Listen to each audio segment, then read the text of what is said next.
Hello Myers, and welcome to the Route 66 Selfie Tour. You may not know, but Native Americans once created trails that would eventually become the roads that are now Route 66. They would use these trails to trade, find supplies, and get medicine. The Native Americans knew the area so well that they knew the best way to travel. Thanks to them, we now have the roads that are now Route 66.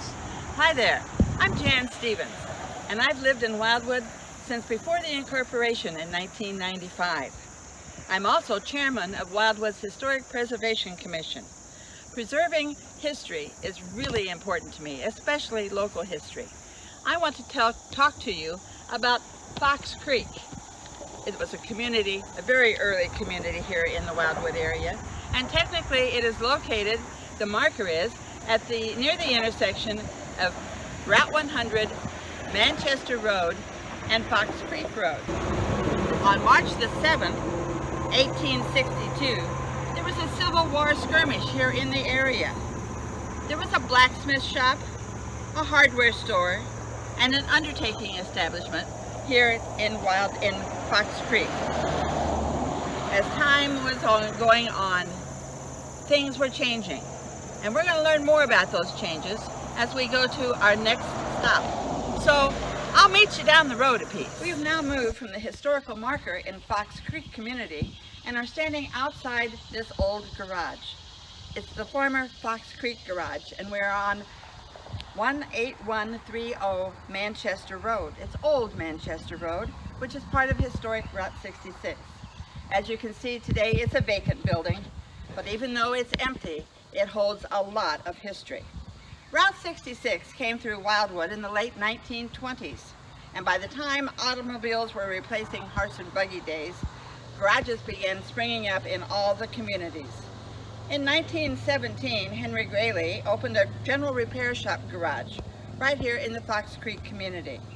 But by 1920, his nephew, Ed Schott, bought the business, expanded it, and changed the name to Fox Creek Garage. Ed was a self-taught mechanic, and in addition to his interest in repairing cars, he also had a great interest in selling cars. The shop became known as Fox Creek Garage and Dealership when Ed began selling Model T Fords, and in 1926, General Motors released a new vehicle, the Pontiac. So Ed began selling those cars as well, and then he became a franchise dealer. In about 1925 or 26, this road out here was paved. Before that, it was just a dirt road, and depending on the weather, it was either a dusty road or a very muddy road. This dealership lasted until about 1971. Then the family terminated the dealership and returned to being a repair shop. It was known as Schott's Auto Service Center. By 1985, the family of the Schotts had retired, and so the garage was closed. Hello, my name is Jill Von Gruben, and I am the archivist for the Wildwood Historical Society. The Wildwood Historical Society is a nonprofit, all-volunteer organization whose mission is to preserve the history of the historic Merrimack Township, which is basically the boundaries of the current city of Wildwood, which was incorporated in 1995.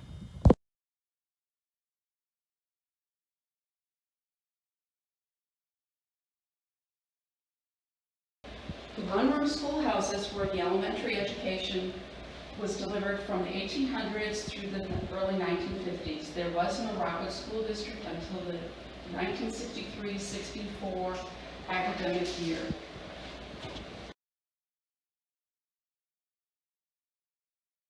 The Civil War wasn't just fought somewhere else in Missouri. It was here also. It truly was neighbor against neighbor, and at times families split.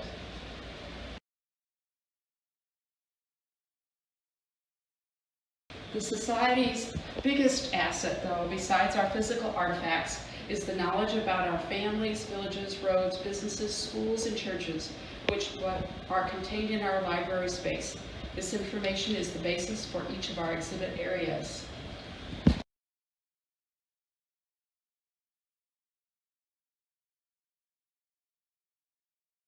This is a research library, not a lending library. The library has a collection of rare and fragile books, along with plat maps from the 1800s to the early 20th century.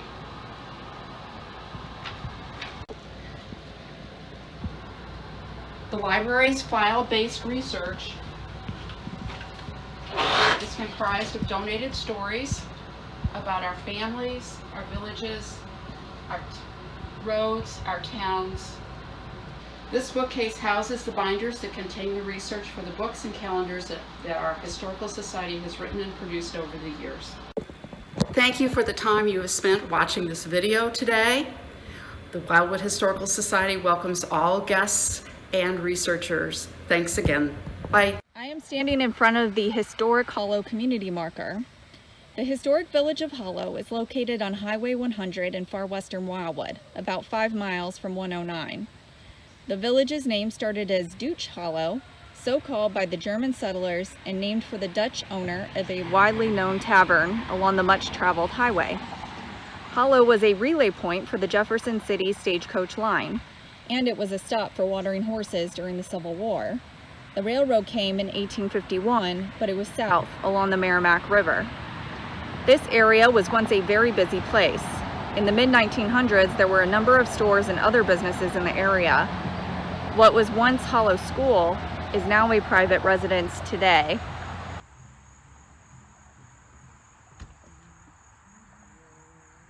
Hi everyone, my name is Robin Keefe and I'm a planner with the City of Wildwood. I'm here with our project historian, Roseanne Bunsen, who has been documenting all of our meetings around Route 66. And tonight we're at Silvel's Grove, which has been around since 1946. This is not the original building, which was around for 100 years, I think, before it was burned down in the 50s. But it has been a very popular establishment for a very long time, particularly around country music and line dancing. And tonight we have a treat because it is Thursday night and they are giving line dancing lessons inside. Coaster and shuffle, right pivot, right shuffle, and left in, right and left pop out, right sailor, left sailor, to the front, and here we go again. 1, 2, 5, 6, back it up, 1, 2, 3, 4, coaster, left. I'm standing in front of the historic community marker for Pond, in front of Old Pond School here in Wildwood. This area was always a commercial center and once contained a hotel, 2 blacksmith shops, and a whip manufactory. During the heyday of Route 66, Big Chief, one of the largest motor courts in the area, made this area a very happening spot and included many gas stations, service stations, and other automotive related businesses. Hi everyone, I'm Rob Rambo, Wildwood Council Member for Ward 6, and I was born about 20 feet from the pavement of the original Route 66 almost 67 years ago in my grandparents' home, and I'm the 5th generation to call this same land my home. The camera is facing south. From here about a half-mile west is a monoculture shortleaf pine planting by the Civilian Conservation Corps way back in the 30s, and it's part of Rockwood Reservation. You can always find Missouri Conservation Department facilities by the pines they planted 90 years ago. The reason I stopped, though, is in the background, I'll get out of the way, this is Wetzel's store. I'm about maybe a mile and a half or so west of the Highway 109 on Old 66. This is one of several stores. This is a better view of the front of Wetzel's store. It looks virtually identical except for the color to the way it looked when I was a child in the 50s, and I have seen photos of it when there were actually horses tied to hitching posts out in front and cowboys sitting around. It was a gravel road, so it has not changed in a long time. One more thing, this is now Branson Electric. It's been that way for a while. There was a foundation company before that. It was a bakery and a butcher shop, etc. But the gentleman that currently owned Branson is the 2nd generation with the same company, and after Wetzel's store closed down, this became their family home, and so it's been in the family for a long time. I think that's a pretty cool story, and the Branson family has been here for, I guess, 3 generations, and they have a lot of historical lore and so forth about. Hi, my name is Lauren Dean, and I'm a member of the Student Route 66 Task Force, and today I took my trusty car Natasha out for an adventure, and I am here at Bethel Church. I'll give you guys a little landscape. It's so pretty. So the first Bethel Church was built in 1859. This one is a newer location. It was built in 1875, and it's had a couple additions added on since then. The first church only had around 20 members. This one has over 250 families that belong to it. Bethel has always been a very special part of our community, very tight-knit, very involved. If you were to go back in time, you'd see this place as sort of like a town center, social gathering hall. This is where people would go to eat meals as a community and play games and have parties, obviously go to church, and this is where all the social tea was spilled right here. It was popping. I would take you guys inside for a tour, but the doors are unfortunately locked. I've heard the sanctuary is very beautiful and almost original to when it was built. So I definitely recommend that you guys come check this out on your own.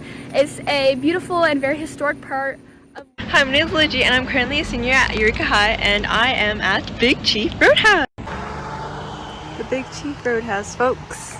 What I think is really cool is that it's located right across from Wildwood Middle School. So Big Chief was built by William Clay Pierce, and it was a part of the Big Chief Highway Hotel. The hotel served to provide accommodation for the travelers along Route 66. It was even rumored to have attracted baseball legend Babe Ruth and the infamous gangster Al Capone. And now I'm gonna go inside. So to provide a little bit more background information, Big Chief Hotel was more like a cabin hotel, and it was kind of different in 3 ways.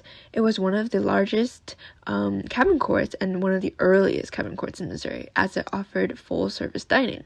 In 1935, a guide to Missouri listed only 9 courts with more than 30 cabins, but Big Chief had 62, and each with its own garage. So picture here is one of the original menus. For 40 cents, you could get a special plate lunch. For 75, you could get a steak dinner. After the repeal of Prohibition in the United States, the restaurant added a speakeasy, or the tap room, for service of alcoholic beverages. However, since Route 66 was rerouted the previous year, business started to simmer down, and so they adapted by operating as housing for government employees during World War II. Eventually, the cabins were demolished and the restaurant was used for other business operations. Later on, it reopened in the 1990s. Restored to its original purpose as a restaurant, it is one of the few surviving full-service restaurants left on Missouri Route 66. And thankfully, now on our Wildwood path, we now have Big Chief Roadhouse. Hi, my name is Shruti Senthil. I'm the middle school co-chair for the Route 66 Student Task Force. The Student Route 66 Task Force was established in June of 2022 by the City of Wildwood in partnership with the Rockwood School District. The purpose of the task force was to bring a multi-generational perspective to the planning process for a new Route 66 park alongside the historic route and engage the broader school community in Route 66 history and revitalization. And Wildwood Middle School is very proud to be a part of the Route 66 corridor. Thank you. Today, I am standing in front of Seabow's Furniture, which is located within one of the most intact historic commercial buildings we have here in Wildwood along our Route 66. In the 1930s, this was the Grower Service Station and operated by the Grower family. Hi, I'm Marley Adam.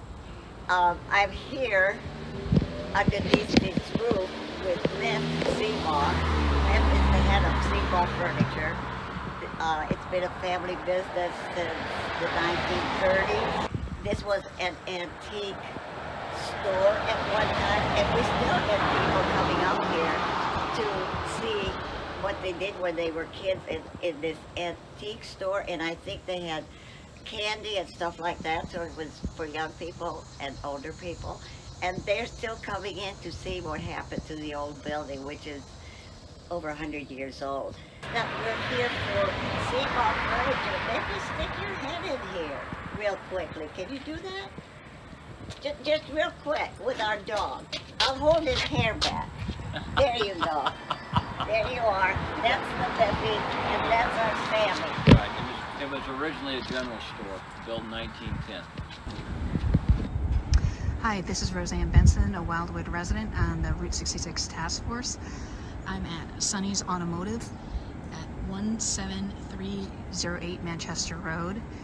This building was constructed in 1957 and in keeping with the transportation element of Route 66 as well as the community, because they've been in the community over 50 years. I'm Steve Scott. I'm a member of the Historical Preservation Commission and an architect.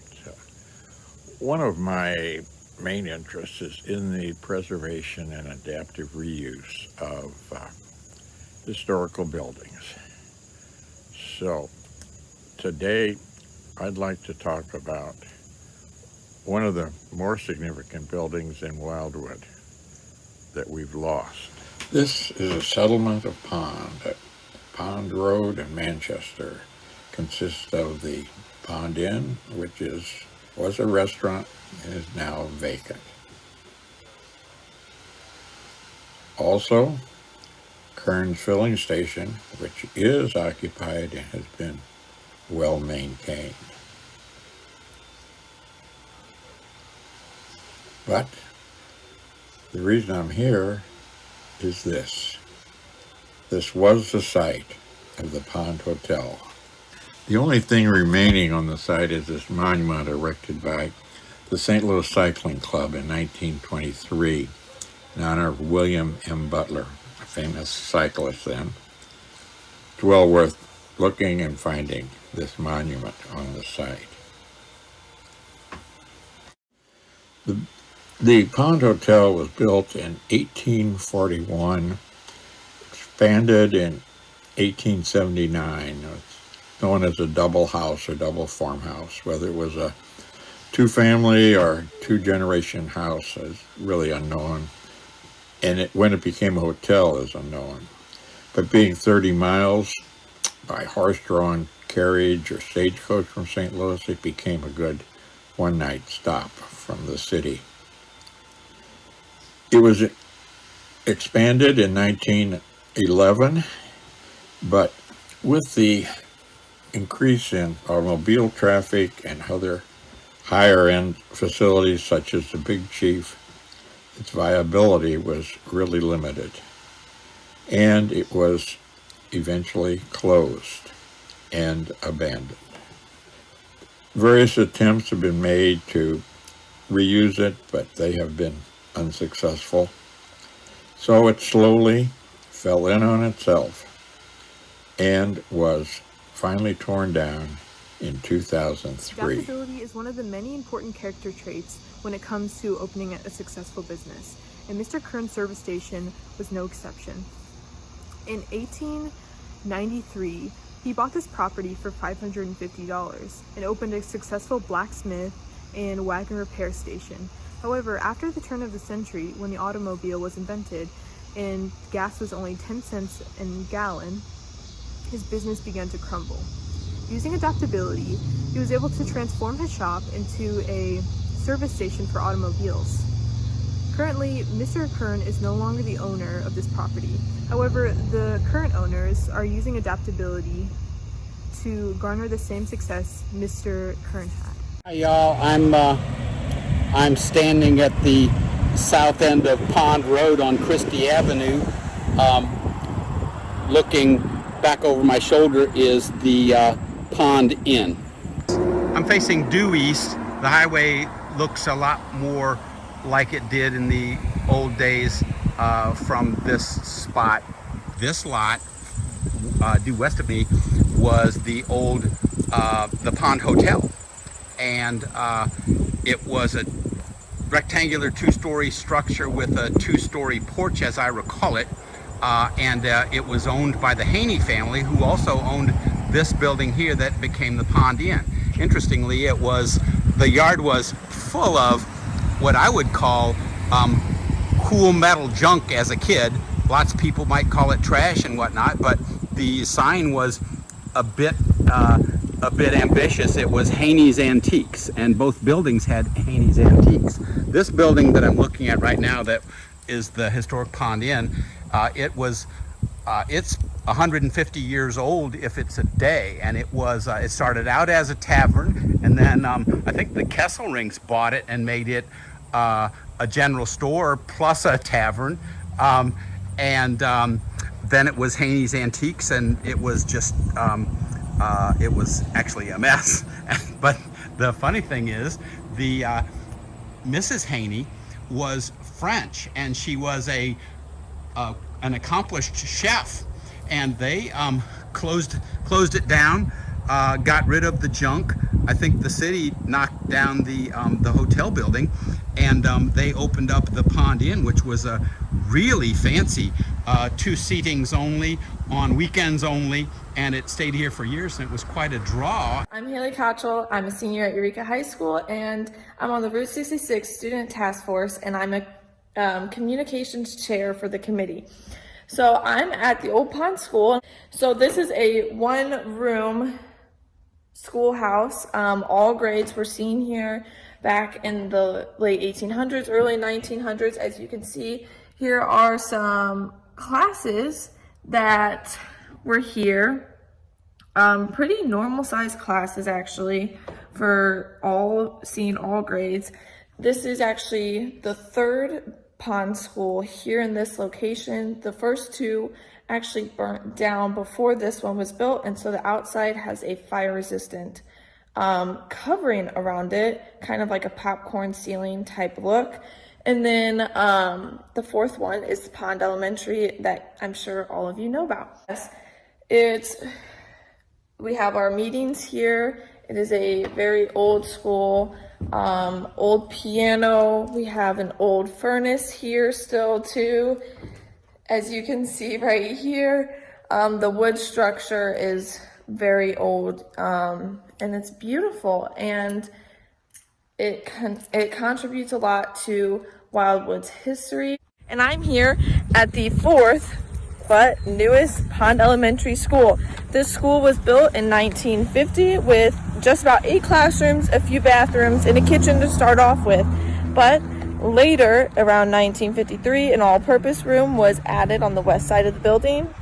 In 1966, there were 3 new classrooms, and more additions were made following. And the latest addition was the new redesign of the front of the school right here that I have with me, and the art room. Hi there, my name is Melanie Ripito, and I am the Assistant Director of Planning and Parks for the City of Wildwood. I am also liaison for the Route 66 Student Task Force.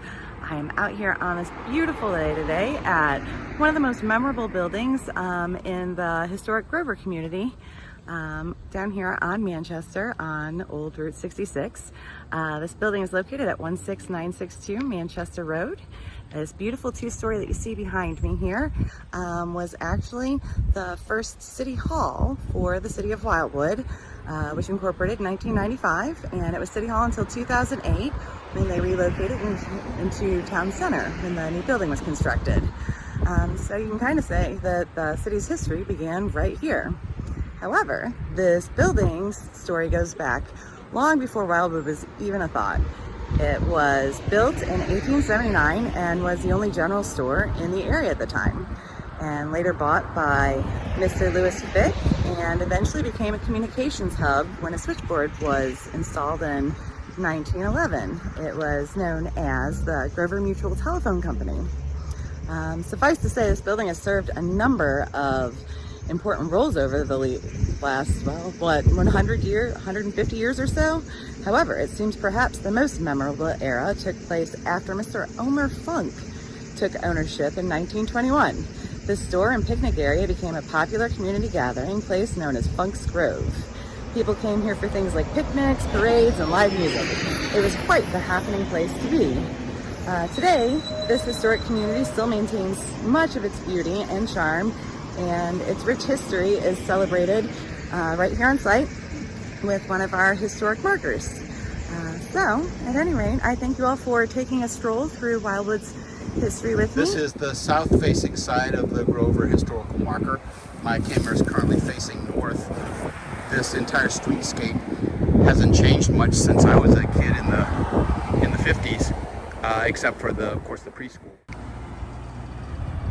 So now I'm looking west from the Grover historical marker down the highway, just so you can get a feel for the road.